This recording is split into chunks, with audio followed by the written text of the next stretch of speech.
Just really consistently good. Like I said, every time he gives us a great chance to win. Every single time he takes the ball and goes out there. Did that again, last night.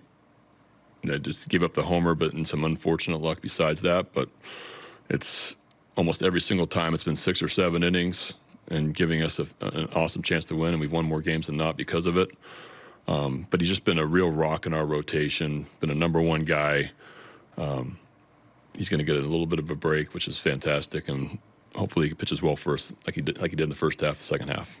Do you think it's been good for the rest of the rotation, especially the young guys, to maybe learn from him and watch how he kind of goes about his business? Yeah, I listened to what Grayson said. I think it was after his last start in Oakland about the influence that Corbin's been on him, and I've seen that.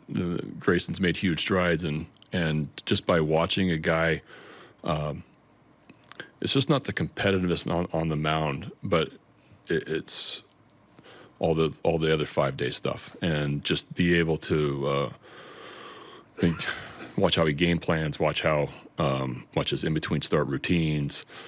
For all of our guy Povich, for these guys that don't have a ton of experience up here, he's a really, really good role model for a guy to have a lot of success with really good stuff.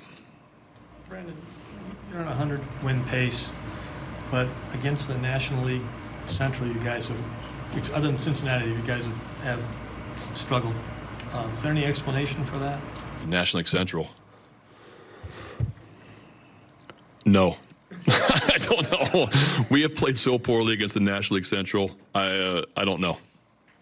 I mean, we got beat the last 2 nights. Thought 2 guys threw the ball really well against us. But we didn't play very well against Pittsburgh. We did against Cincinnati. We didn't play very well against Milwaukee here. I don't know the reason. It's probably coincidental. We didn't play very well against National League Central last year either. So this is our last game against the National League Central.